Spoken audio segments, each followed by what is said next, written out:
Hello everyone, आप लोग कैसे हो? बहुत ही अच्छे होंगे फ्रेंड्स। जैसे कि आप जान ही चुके हैं कि कुकिंग दिल से में ज्वाइन का ऑप्शन आ चुका है, तो आप मेंबरशिप ले सकते हैं, आप ज्वाइन कर सकते हैं कुकिंग दिल से को। और आपको सभी पर्क्स एक्स्ट्रा जो होते हैं वो सभी मिलेंगे और आपको बहुत अच्छा लगेगा। तो चलिए रेसिपी आज की स्टार्ट करते हैं। तो सबसे पहले हमें लेना है थोड़ी सी बीन्स, 2 टमाटर लेने हैं, 2 मीडियम साइज़ के गाजर ले लीजिए, अगर छोटे हैं तो 3 लीजिए इस तरह से जैसे मैंने दिखाया है आपको। 1 शिमला मिर्च लेना है, 2 प्याज लेने हैं, छोटी सी अदरक का आधे इंच का अदरक लेना है और 3-4 मिर्चें लेनी है। अगर तेज़ है तो 2 ही लीजिए, छोटे छोटे हैं तो 5-6 ले लीजिए, अगर बड़े हैं तो 3-4 जवे ले लीजिए लहसुन के, और थोड़ा सा धनिया लेना है। आलू ऑप्शनल है, हो सकता है आलू मैं भी यूज़ ना करूं, लेकिन मैंने ऐसे ले लिया था।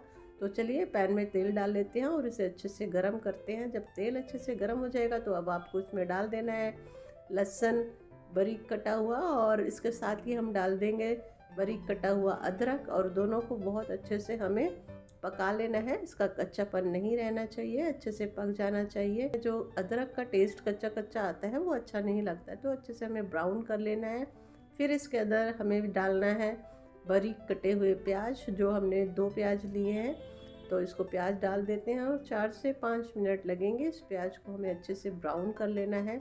जो इसका मीठापन है वो ख़त्म हो जाना चाहिए। अब 4 से 5 मिनट हो चुके हैं और ब्राउन हो चुके हैं हल्के, तो अब इसमें हरी मिर्चें डाल देते हैं। साथ में पहले नहीं डालिएगा हरी मिर्चें, नहीं तो जो हरी मिर्चें जल्दी से पक जाती हैं और ब्राउन नहीं हो पाएंगे आपके तब तक प्याज।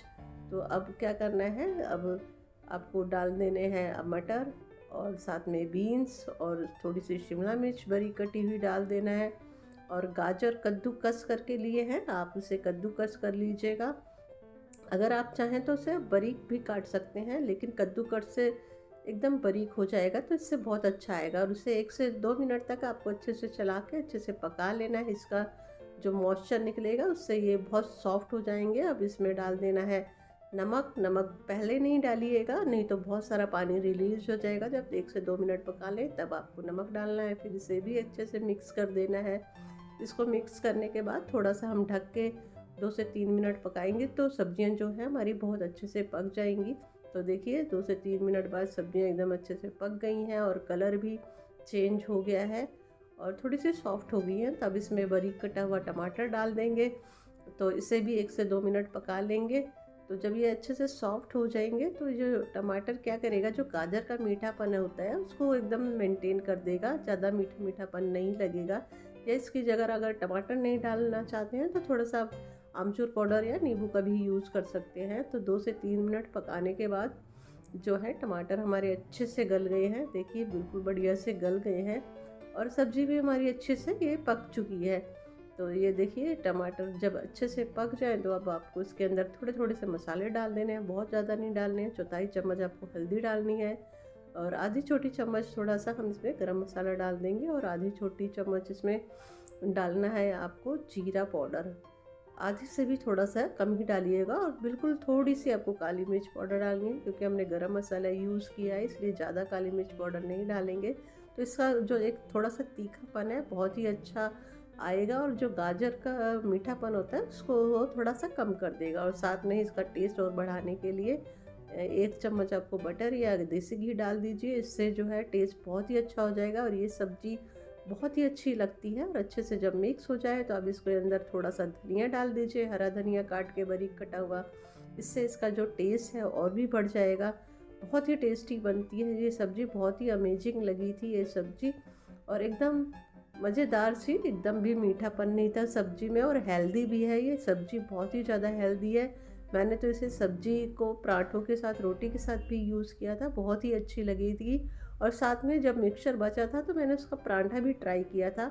तो जिस तरह से हम स्टफ़ पराठे बनाते हैं उसी तरह से बस एक छोटी सी रोटी बना लीजिए। थोड़ा सा मॉइस्चर होगा क्योंकि हमने घी इसमें बटर भी डाला है, और थोड़ा सा गीलापन होगा तो थोड़ा सा मुश्किल होगी, लेकिन ईज़िली बन जाएगा, बहुत ज़्यादा परेशानी नहीं होगी। तो इस वाले मिक्सचर को हम जितना आपको डालना है 1 से 1.5 चम्मच इसमें डाल लीजिए, और अच्छे से आपको क्या करना है, जो ये रोटी है इसमें मिक्सचर डालने के बाद इसके जो कोने हैं, चारों तरफ कोनों को अच्छी तरह से, जिस तरह से हम स्टफ कोई भी स्टफ पराठा बनाते हैं तो अच्छे से इसमें आपको मिक्सचर डाल के चारों कोनों से ना पकड़ के जिस तरह से इकट्ठा कर देते हैं, उसी तरह से हमें बस इस तरह से समेट देना है और उसको घुमा के दबा देना है।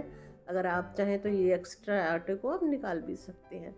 तो बस इस तरह से करके इसे बेल लीजिए, या अगर आप चाहें तो हाथ से भी इस तरह से इसको बड़ा कर सकते हैं। तो उसके बाद आप तवे पे डाल के दोनों तरफ ऑयल अप्लाई कीजिए और करारा करारा सेक लीजिए, और बस आपका टेस्टी सा पराठा बन के तैयार है। इसमें तो ऑलरेडी अच्छी सी सब्जियां हैं, तो आपको किसी सब्जी की इसमें ज़रूरत नहीं है। आप अचार यूज़ कर सकते हैं, इसके साथ चटनी ले सकते हैं, घी ले सकते हैं, जो भी लीजिए आपको बहुत ही टेस्टी लगेगा। और इसका जो टेस्ट था बहुत ही अमेजिंग था, बहुत ही टेस्टी लगा था। तो फ्रेंड्स आप भी ज़रूर ट्राई कीजिएगा। अगर आपको मेरी ये रेसिपी अच्छी लगी तो आप मेरी वीडियो को लाइक कर दीजिएगा। जो मेरे सब्सक्राइबर हैं वो ज़रूर कमेंट किया करिए जैसा भी आपको लगे, और जो नए व्यूवर्स हैं मेरे वो ज़रूर मेरे चैनल को सब्सक्राइब कर लीजिए ताकि आपको नोटिफिकेशन मिल सके, आप टाइम पे मेरी वीडियो देख सके। और फ्रेंड्स आप चाहें तो मेंबरशिप ले सकते हैं कुकिंग दिल से, ज्वाइन का ऑप्शन आ चुका है, तो आप ज़रूर लीजिए ऑप्शन। इससे आपको एक्स्ट्रा पर्क्स मिलेंगे और आपको अच्छी अच्छी आप जो चाहे वीडियो देख सकते हैं। तो नेक्स्ट वीडियो मिलेंगे। Thank you for watching.